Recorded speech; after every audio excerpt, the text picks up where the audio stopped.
پیارے دوستو، بھارت کے ایک ہندو گاؤں پر اللہ کا ایسا عذاب آیا کہ پورا ہندو گاؤں ہی پانی میں بہہ گیا۔ مکانات، انسان، مویشی، جانور سب پانی کی نظر ہو گئے۔ مگر ایسا کیوں ہوا؟ یہ لوگ ایسا کون سا گناہ کرتے تھے جس کی وجہ سے یہ عذاب آیا؟ یہ جاننے کے لیے پوری ویڈیو کو آخر تک ضرور دیکھیے گا۔ پیارے دوستو، آج ہم جس گاؤں کا ذکر کرنے جا رہے ہیں وہ گاؤں بھارت کے شمالی علاقے میں واقع تھا، جس کا نام بھومی دان تھا، جہاں کثیری تعداد میں ہندو آباد تھے۔ اس گاؤں میں تقریباً 300 مکانات تھے، جن میں سے صرف 5 مکان ایسے تھے جہاں مسلمان رہتے، باقی 295 خاندان ہندوؤں کے تھے۔ یعنی کہ یہ گاؤں ہندوؤں سے بھرا پڑا تھا، اور اس گاؤں کی خاص بات یہ تھی کہ گاؤں کے سبھی ہندو خوشحال تھے اور قریب کے شہروں میں کام کیا کرتے تھے۔ اگر کسی ہندو کو مالی مشکلات کا سامنا ہوتا تو دوسرے ہندو اس کی مالی مدد کرتے تاکہ اس گاؤں کا ہر ہندو خوشحال رہ سکے۔ اس کے برعکس دوسری طرف 5 مسلمان خاندان بھی تھے جو مفلسی اور غربت کی زندگی گزار رہے تھے۔ ہندو انہیں اپنی جنسی خواہشات کا نشانہ بھی بناتے اور ان پر جھوٹے الزام بھی لگاتے۔ بھومی دھان نامی اس گاؤں میں ایک چھوٹی سی مسجد بھی تھی جسے اکثر تالا لگا رہتا۔ کبھی کبھار کوئی مسلمان ہمت کر کے اس مسجد میں جاتا اور نماز ادا کرتا۔ ایک بار ایسا ہوا کہ چند مسافروں کا گزر اس گاؤں سے ہوا جو اس ہندو گاؤں کو کروس کر کے اگلے شہر جانا چاہتے تھے۔ یہ مسافر نہ صرف مسلمان تھے بلکہ بہت بڑے تاجر بھی تھے۔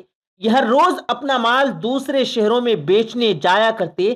جس دن یہ مسافر بھومی دھان نامی اس گاؤں میں پہنچے تو وہ دن جمعے کا دن تھا اور نماز کا وقت ہو چکا تھا۔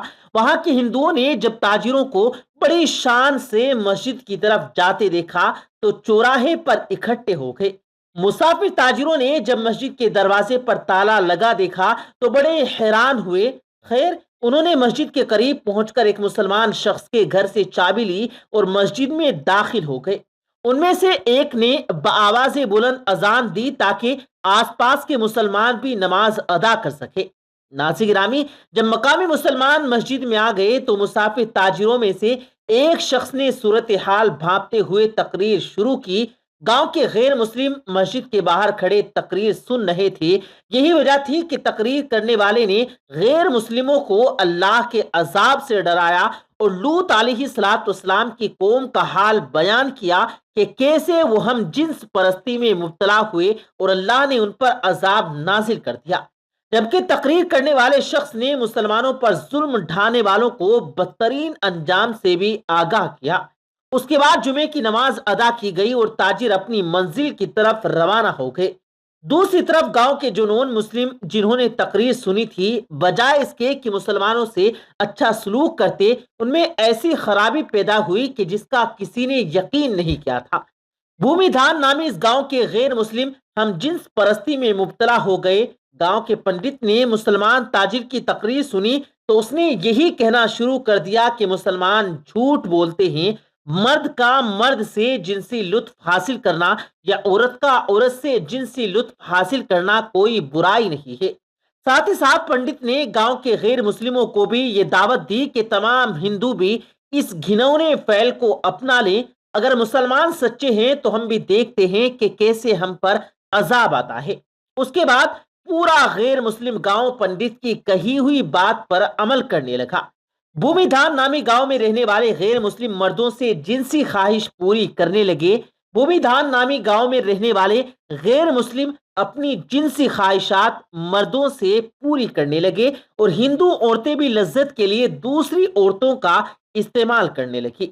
گاؤں میں رہنے والے مسلمانوں نے جب یہ دیکھا تو انہیں سمجھانے لگے کہ ایسا کر کے تم اللہ کے عذاب کو دعوت دے رہے ہو، مگر وہ کہاں ماننے والے تھے۔ جب ان کے جنسی جرائم حد سے بڑھ گئے تو 5 مسلم گھرانوں نے اس گاؤں سے کوچ کرنے کا فیصلہ کر لیا۔ جس دن مسلمانوں نے گاؤں چھوڑا اس سے اگلی رات اللہ کا قہر نازل ہوا اور پورا گاؤں سیلاب کی لپیٹ میں آ گیا اور تمام غیر مسلم اپنے مکانات اور بچوں سمیت پانی میں بہہ گئے، کیونکہ استغفر اللہ، انہوں نے اللہ کے قہر کو دعوت دی تھی۔ پیارے دوستو، جب جناب لوط علیہ السلام کی قوم نے بھی ایسی ہی نافرمانی کی تو ان پر بھی سخت عذاب آیا۔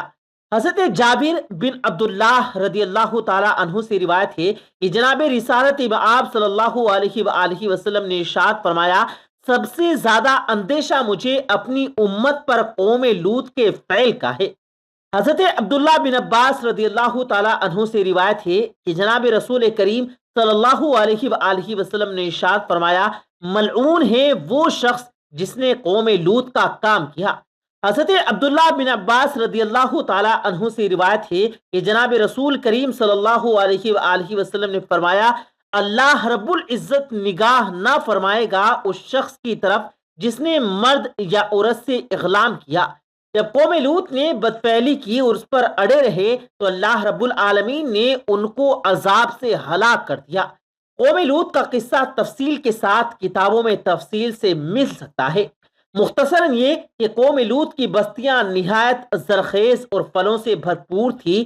جب ان کے اندر بدفعلی بڑھ گئی تو اللہ رب العالمین نے حضرت ابراہیم علیہ السلام کے بھتیجے حضرت لوط علیہ السلام کو اس قوم کی طرف نبی بنا کر بھیجا، تو انہوں نے قوم کو اس برے کام سے روکنے کی کوشش کی اور اللہ رب العالمین کا تعارف بھی کرایا، مگر اس قوم کی سرکشی اتنی بڑھی، وہ کہنے لگے کہ اگر سچے ہو تو ہم پر اللہ کا عذاب لے آؤ۔ اس وقت حضرت لوط علیہ السلام نے دعا کی کہ اے ہمارے پروردگار، فساد کرنے والی اس قوم پر میری مدد فرما۔ اللہ رب العالمین نے دعا قبول کی اور قوم پر 3 عذاب مسلط کر دیے گئے۔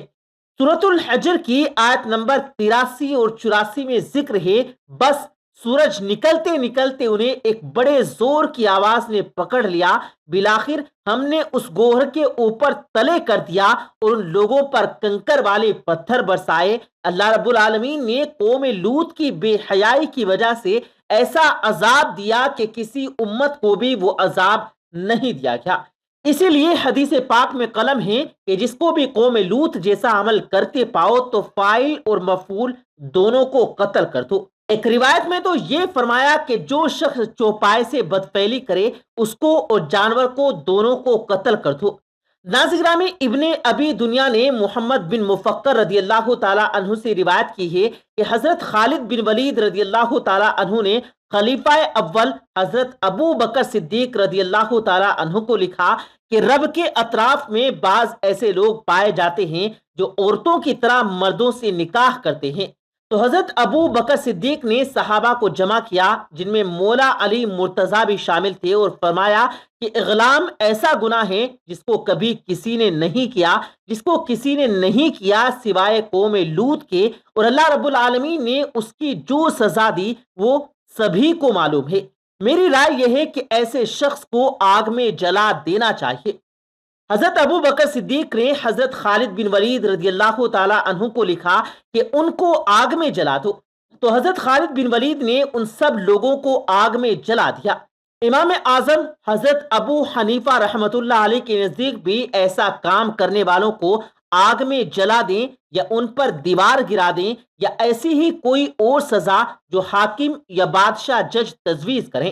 اسی لیے ایسے عمل سے جس قدر ہو سکے بچنا چاہیے، کیونکہ یہ عمل اللہ کی ناراضگی کی وجہ بنتا ہے۔